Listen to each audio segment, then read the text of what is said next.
Hello, this is Sheshachalam from Astroguide Mysore. Today, let us understand which are those planets which are malefic for the ascendant sign of Virgo. I have written down all the planets and their signs and the lords of the signs and everything has been already been done. But let us go sequentially because I have been doing this from Aries. I have finished all these 5 signs from Aries till Leo, and today I am doing for the sign of Virgo.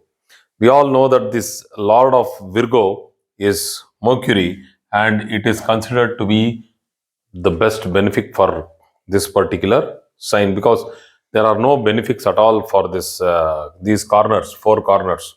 One or the other way, the planet itself will be causing difficulties. Like for example, being the 10th Lord, Mercury has Kendra Adipatya dosha because it becomes the Kendra Lord, 2 Kendras, the first and the 10th, and because of that, what will happen is that the native himself will become an obstacle to his own success. So that's how it is. So it's not, there are no 100% benefits for these 4 corners. That is for Gemini, Virgo, Sagittarius, and Pisces. Now let us see whether there are prime malefics which are there who are the planets which are going to cause extreme difficulties for the native, and whether what is the ratio of benefic and malefics in this particular class. So going to the second house, which also is known as the Lord Maraka Lord because it is the second Lord, that is Venus. And Venus also has another house which it actually controls, which is the ninth house. So it is the ninth Lord and also the second Lord.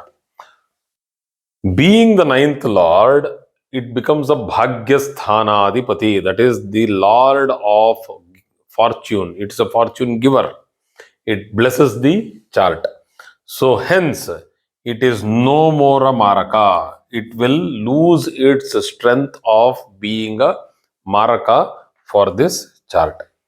So, if it is only badly associated with a bad planet in a bad house like the 8th house or the 11th house, then its strength of being a Maraka can slightly be seen. But on a general basis, for this particular Lagna, Venus is not a Maraka and hence it is considered as a good Yoga Karaka. But alone it cannot give. That's what positionally we can see whether in this position he is a good Yoga Karaka, in that position he is partial, the other position he might become a little malefic also. So it's like a partial benefic. Mars being the third lord is an excellent lord here because Mars loves to be the third lord because it gives Parakrama Yoga, Vikrama Yoga, the combination of courage and valor. That's a very rare combination and it is given for this particular ascendant with Mars if it is placed in the third house itself. Malefics in the third house gives Parakrama Yoga. So that is there, but it is but a negative. It is a malefic. So because it is also the 8th Lord. Mars being the 8th Lord is not that great because it gives unnecessary aggressiveness, unnecessary, argumentative attitude. Things can get spoiled. So we will take this as a negative. This is a positive, right? So Mars is a prime malefic for this Lagna, that is ascendant. Next is the 4th Lord, which is Jupiter, and it is also the 7th Lord. Here Jupiter becomes a Bhadaka because for a dual sign, the 7th house, the Lord of the 7th house becomes a Bhadaka. Bhadaka means the Lord which gives you hurdles in life and doesn't give you satisfaction, completion. It doesn't give you completion.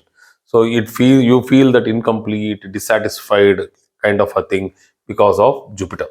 And this is also the 4th Lord, and it is again has Kendradipatya dosha. And because of this Kendradipatya dosha, it also again becomes a hurdle. But being the fourth lord, it has to give you property, good education, good qualification, good schooling. So this somewhat is good. And being the seventh lord, it is your spouse, how well educated she is, whether she is virtuous, whether he is virtuous, whether he goes for his job or not, whether he is what sort of an attitude he has. It's a good sign. Pisces is a good sign, very humble and very focused kind of a person. So some places, the virtue of the person and all that can be seen from the chart. Don't think that when I am telling virtue, it only has to be a female. It has to be a male also. That's why I use that how virtuous he can also be in life, because that has to be seen from a chart. That is what we call as Sat Kalatra Yoga. So Sat Kalatra Yoga also has been done in the previous classes. So a small tick mark here, but again we have a negative. It still is a malefic. Jupiter is a malefic, but partial malefic. Depending on its position, if it is placed with a bad planet in a bad house, in a Triksthana or 6, 8, 12, it will become a strong malefic. So going to the uh, you know fifth house, the fifth lord is Saturn and the sixth lord is Saturn. This is the Rogasthana. Rogasthana. That is the house of disease, or the Saturn becomes the lord of the Rogasthana. But Saturn is the fifth lord. It gives higher education, spirituality, and it's an excellent, lordship of Saturn being the fifth lord. Being the sixth lord, it can be either posited in the sixth house, it can be either posited in the ninth house or something like that, or the 10th house. It can give good luck to the person, but still, Saturn is a partial yoga karaka. It is not a very good planet, but still, I will not put an malefic. It's a partial malefic only. It's not a prime malefic at all. It's around 80% benefit for this ascendant. So going to the other two planets which we have yet to finish, that is Moon. Mercury takes Moon as an enemy, but Moon takes Mercury as a neutral. So it feels that Mercury has to get good things. So because Mercury and Moon both are very fast moving planets, very tender and very soft planets with a lot of skill sets, conversation skills, communication skills. Both are very fast in communication. So there might be some competitiveness, but still there can also be some good understanding and mutual understanding between planets, depending on how they are placed. But still, being the 11th lord, now this is the most important thing. Being the 11th lord, Moon has to be taken as a malefic for this chart. Okay, so the percentage of malefic result might be 50%, but still it has to be taken as a, first has to be seen as a malefic, has to be seen where it is posited, how it is posited, and all those things. Sun is actually a friend of Mercury.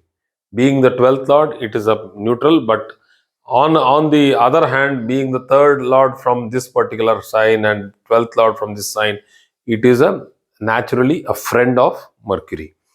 But being the 12th lord, it shows a lot of loss of health, because Sun represents health, and when it's in the 12th house, it shows a lot loss of health and all those things. So Sun basically acts like Moon, which might give difficulties in the birthplace. It might not give success.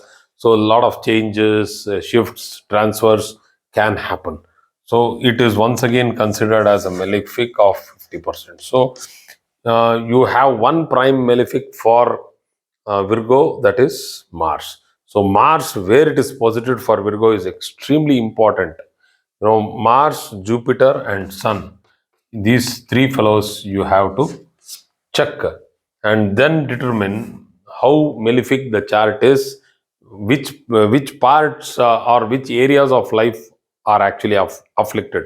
That has to be checked.